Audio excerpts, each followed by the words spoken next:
Adadimate filan ville nyalom. Eye madasi le nou adjo plio. Podosia me lido litre masi de kesson. Hafi me va di. Azon le di la kweda la signe. Nous sommes djino gbero amaka. Ale siye ne putu tu gamia. Nene makala da fue bova kopia. Ewa da desia. Dasi le la vie c'est le chouanou. Avant de vous laisser la vidéo, je vous invite à vous abonner et à activer la notification pour ne rien manquer nos prochaines vidéos. Nous partageons chaque jour des films en UV et aussi en français.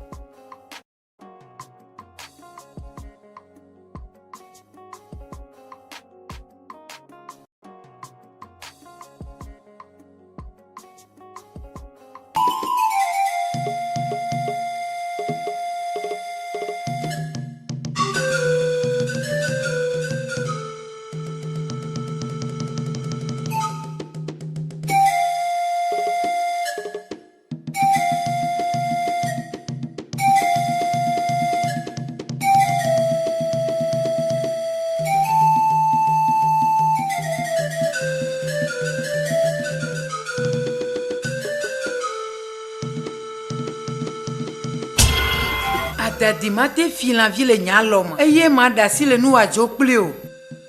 Podosia me lido litre masi de kesson. Hafi me va di. Azon le di la kweda la signe. Nous sommes djino gbero amaka. Ale siye ne putu tu gamia. Nene makala da fue bova kopia. Ewa da desia. Dasi le la vie c'est le chouanou. Dasi le nou. Dasi le nou. Dasi le nou. Dasi le nou. Dasi le nou. Dasi le nou. Dasi le la vie c'est le chouanou. Dasi le nou. Dasi le nou. Necho. Dasi le nou. Dasi le nou. Necho necho. Dasi le nou.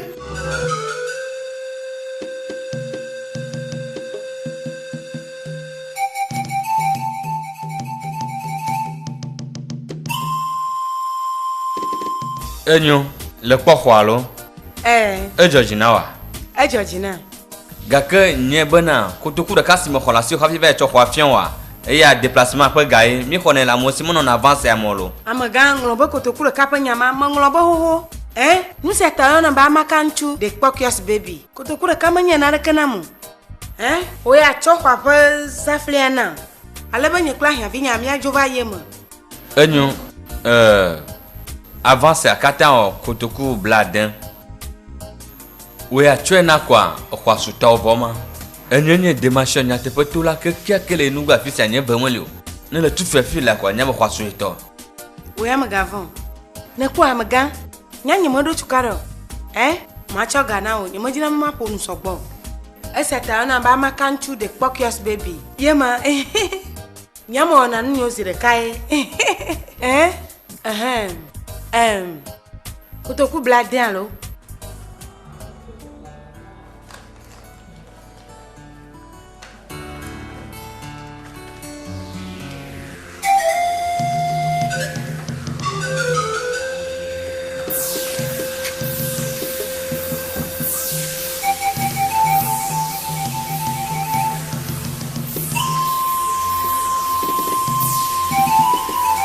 Na me ade le mozozo ma, me do la note.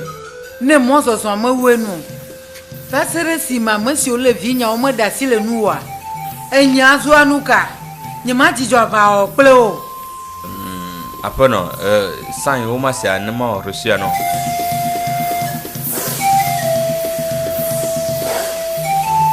Chobangi na tubu.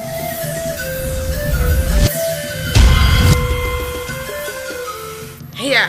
Amega o ma si aƒe nyame hiɔ de asi le nu de asi le nu ga ne nɔ gbɔ wo ya tsɔ xɔ aƒe saflia ne nye kple ahiãvi nya mia ƒote nu ave tsie me.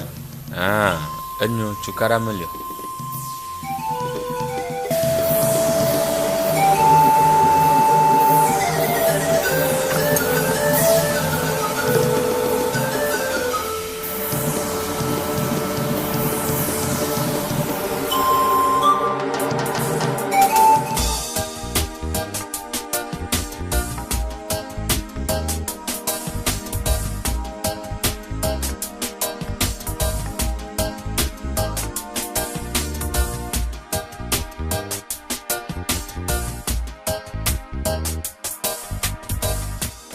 gavon nyene gba wezo. Cynthia, tabla tiene kwa hian vinya na ma.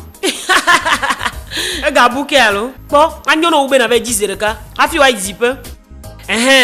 Afone chono me ga be jinya reva na olo. Nenye be nu popojo na jine sogbo.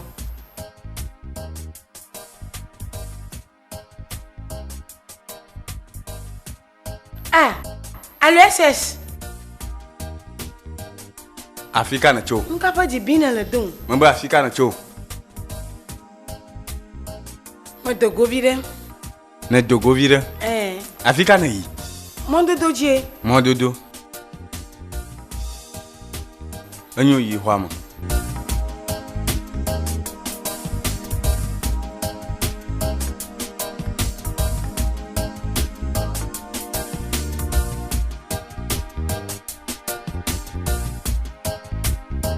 Magana hwa mo iga. Wai hwa mo.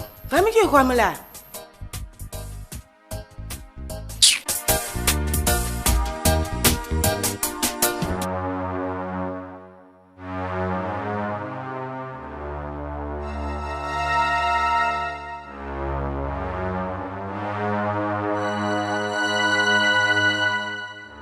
Koko.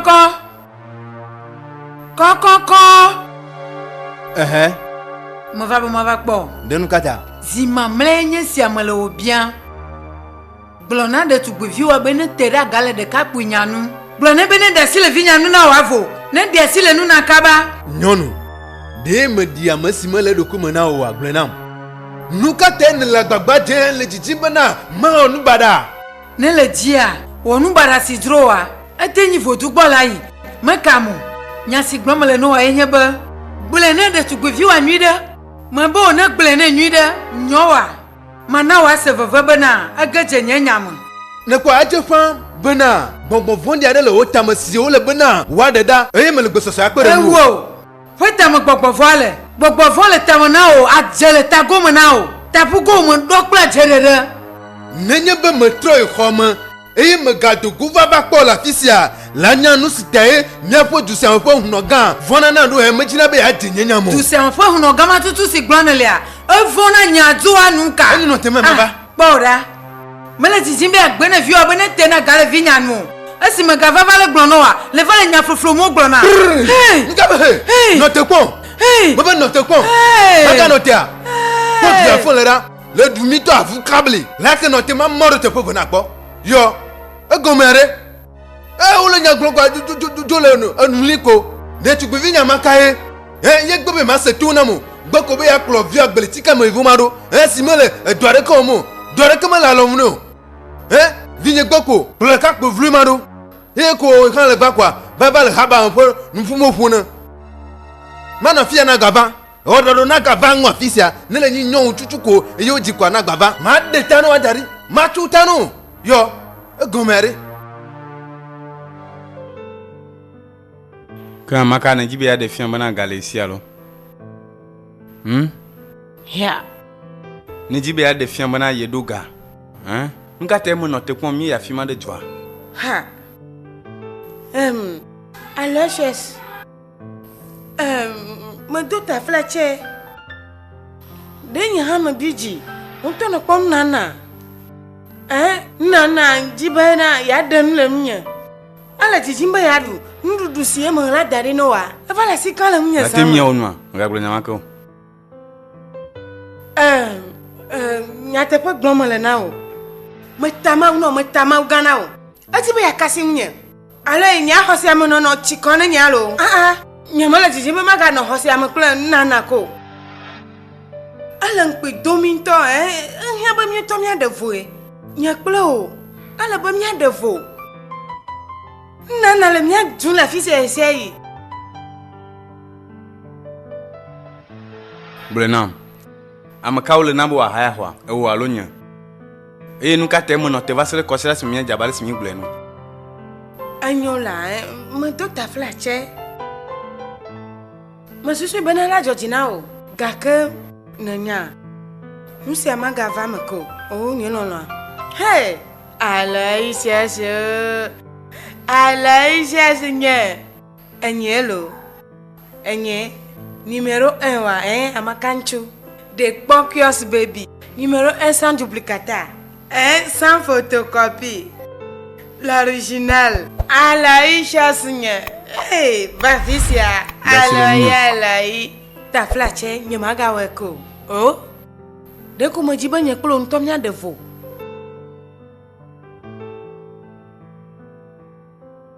Amaga ndonao. Ndo apo no vi miawezo.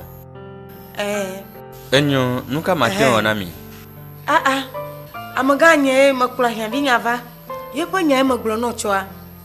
Esi ata cho wa pesa fle na mi ne miajo yemo. Majesiwa. Awo majesio. Aya maklo ndo va fisi acho esi ata. Nye va gbia be mia hosa fle jo ihwa mo. Yepo nkwenye Aloysius. Cho wa pesa fle na mi. Apo no vi mbe de majesiwa. Vible ble plan kanyesia. Ama kele viable klo. De me di vible lana wa. Hein? Amaka, nous quelle est de la fille? Aloysius. Mo van tu si agbo choa. Mo va gbo la fisia. Ye me chopo de kape gane. Kotoku bladan. Le chogana. Le chogana la fika. Gakama. Hein?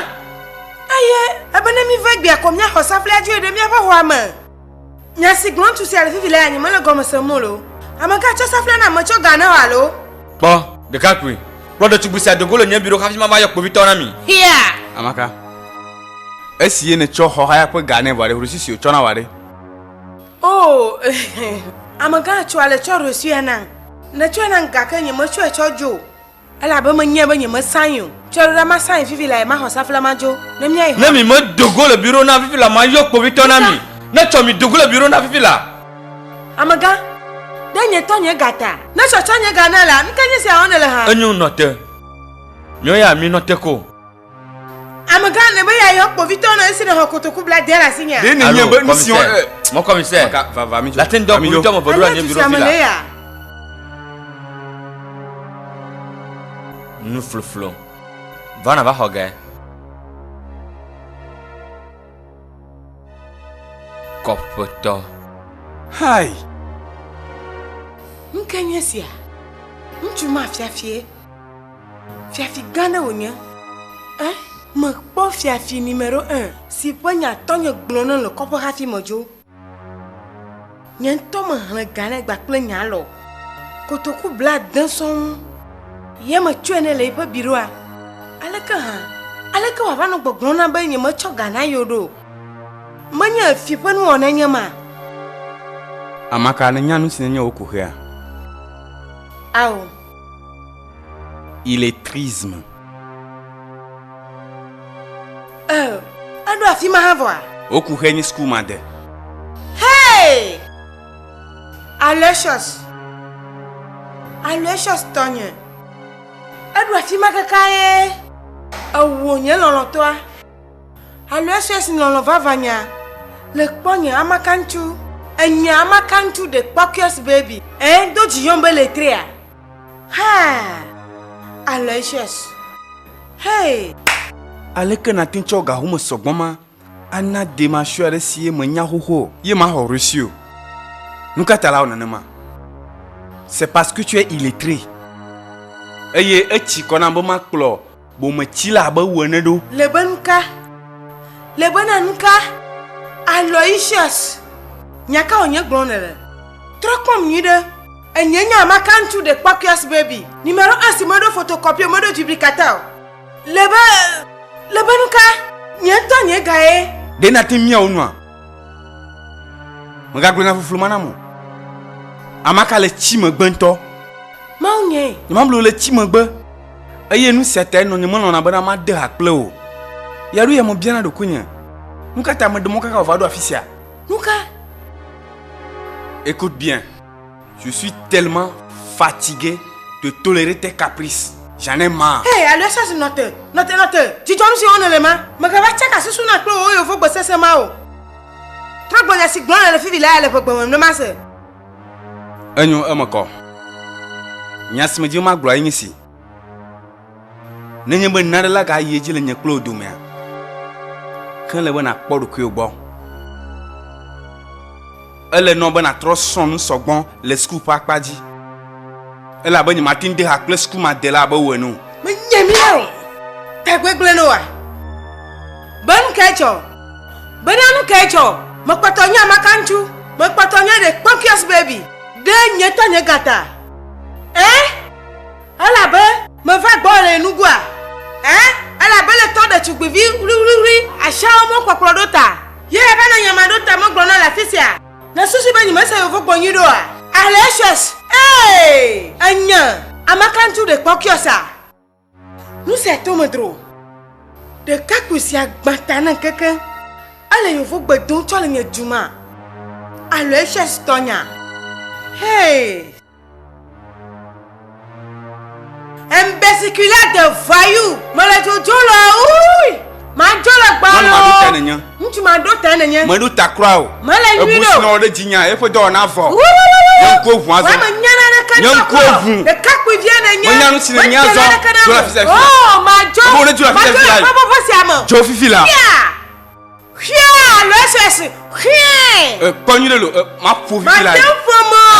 Matin miu. Mame pa, mame. Alois jai je gotamo fanya alois jai je gotamo fanya je gotamo fanya nyom ko bro ko kakali yo amaka mo po ajeto na nyoro eji agodu nyom ko bro mo pa kakali lo nyom ko bro pa kakali jo ida ka ba mafo pa valizo ana lord ko na yi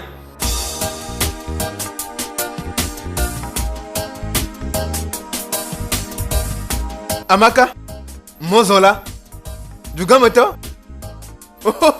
Que ne va boba mlemba? Mon trop boba papa. Nukata. Le quoi? Mwenye no si chuchu moglona wa ima. Azo? Esi me ne trop boba. Nyasi ima no gloglona le. A quoi si amea?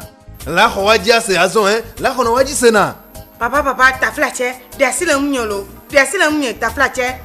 Jojo sino le tawana ma fille la tem fiamo akufa dia si mavo enyo mama kole nugua enya manyenye yo manyenya makantu de Ponkios baby yo ala be fifi la ya adia tro Ponkios baby bubu enye si aponele ese ta business nya han tro on to la po Ponkios yeye business yeye la peple on ko Ponkios yeye business yeye Kaba troju yenugua. Du gamo de chugbivi nu flow. Hey, ma pom cha.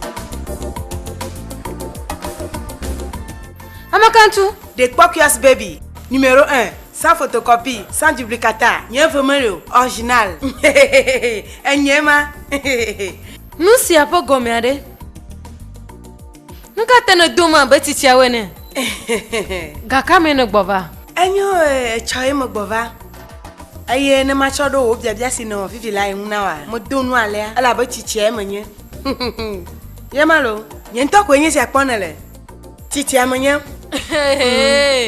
buso nyoma vokpo nele nye ugala ko posiamo nenye beti chokwo ele donu ale a la do fofu gandemo oda sinyama afokuka nyento afokwa menye ono chowa to ava petonya nenye bo chowa to ava petonya ala wa fokwa mefe yemia kwa masila dujia oh ola wa do kyo mbe nchuo allo ayo yeji le amopo gafime allo anyo nya hantu emenye nyento mondo do kwinye titia one zomijo masa nyigba si okata na le mia papa si amea yema macho de fia o bena nusi nchu latenwa nyom latenwa cho unto ha anya de Ponkios baby de na nya fisi imela mo tuta suku ene le biama ma globe enyu to bono gbova nuka aleko dakama nukata Nous on a le club baléon. Enyo, menye suku gbalu onyo.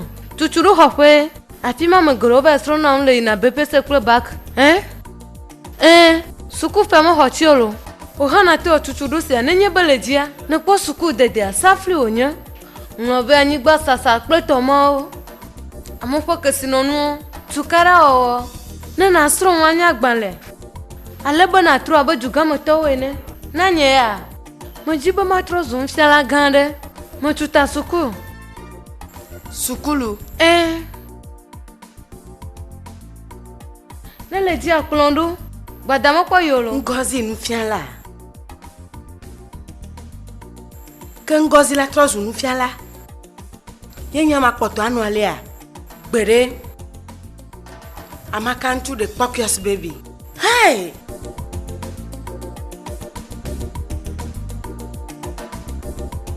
Papa, bonjour. Amaka, va. Nous sommes pas la peu gomméré. Papa, moi tu t'as school. Sukulu. School. Moi n'y a ouais non na nyombe na school madela.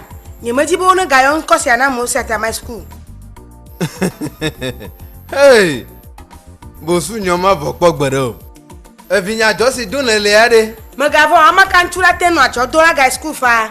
Eye nyanyu ebe nye tomatu nye school fetia. Pokyo sengloge na le kwame a. Oui, me pomlo. Alors ahola note afika ene le han ta flache. Bolo mande ne be ya no afisi abogare alebena ya cho ya ba ha ho. Nana nuka tene le mohona. Nuka tane le nyele mazon mo we jenu sia nu gomea. Menye we bena ma dugule komana aso nuka tene vale nyele. Mo du ta flache ne se gomea no vinye ne ni mate du ja do dogolo nye ho ne mode. Akpena ma bana onu kuva pwanso ye ne du jesi de chubesi fuma vi onye Nana. Magana ma don kunu si menwa bavo. Magana ma don kunu si ye menwa bavo. Njibe ya globo ye na chukara va ne klodo me. Allo yem me. Esi ete na du je ba kasile ndo a. Alors kwa na le ma le susume nyama kwa na le de susume ka bana le via. Ndasi nyama ya ne mia kponko ne mia ila vala me gajo ne se goma. Le pouya me megbe. Vous devez être à Maka dont mon patron m'en a parlé. Oui, c'est moi. Il est là. Il n'est pas là. Est-ce me la bouja me yue ebe ma va pas ele papa me. Hey, gododo veviare. Alors, on vient de agua. De ne jibe ala là. Non, ne t'inquiète pas. Je vais l'appeler. Après, on va se voir. Oui, Gloné Kobe me va. D'accord, j'ai pris bonne note. Alors, Siosh, Amaka. qu'est-ce que tu fais ici? Amaka wenyisia. Elle que ne va trop aller. Dassinya Luli Mao. Nous, quand on ne va aller la ficia. Mo gbocho du gamo bo ma ba ko chief. E dun gbana mbo ya pere mi ma ko do nyore la Abuja. Ne je si chief. Agnon, je te souhaite bonne chance. Amaka. She's gone away, never coming back again.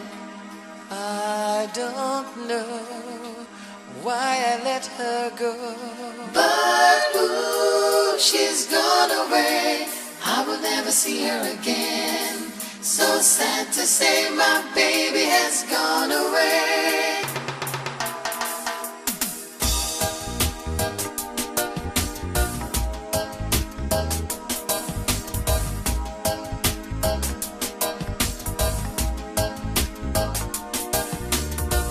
Love was so sweet, she was so right, but we had a little quarrel, you know we had a little fight. Grand frère. Nunca matin on a. Ta flache de nya de tuguma. Boss nye bova. Boss wa chifa. Chife. Kuhere lia. Ye to enye fuma. Nyemonyo. Gakeye chop baba. La tenye to. De tuguma heavy nyelo. Ha, grand frère ohalo. De tugunya kpoma, amasi den kono nema yon ohana lebe pa janvia. Mo tamam na wa heavy nye epon kwenya Amaka ntu. Bo nyema vode wa mamlebre pa nyamunu monjolo gbo. So sad to say my baby has gone away.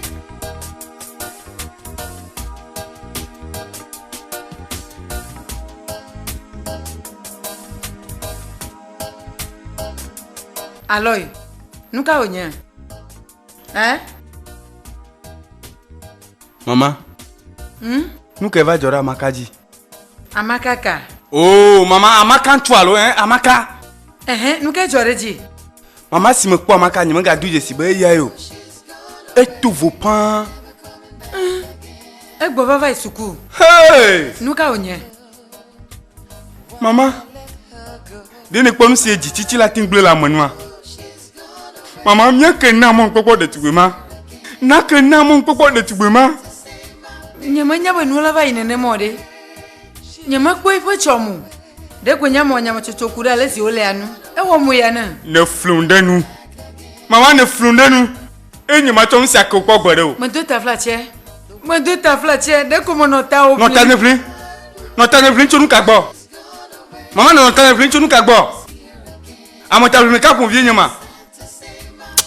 Oh, viens me do ta flache. Afika inele. Maman, me ga bien ma fika himelo lo. Me ga bien nyare ko lo. Me do ta flache. Me ne kuku choke. Amota vlin ka pour vie nyama. Ne me le ta le ka. Mo bulo to na. Bon si va to fe gbera. Nyama nyama la non. Hey. De ka po vinya. Allo hey. To say my baby has gone away. Ooh, she's gone away, never coming back again. I just don't know why. Ndina wa magan. Ndi. Me va fils ya ma kwa Amaka.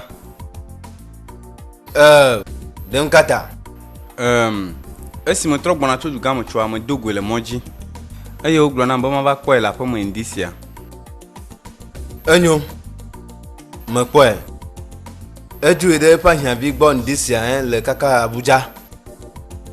Hein? Nuka. Me be tu ina hian bi akpo ge ndisia le kaka Abuja. Eju gama. Tu mi etu to no. Yeah. Nous t'as pas mal. Nous ça fait gommer.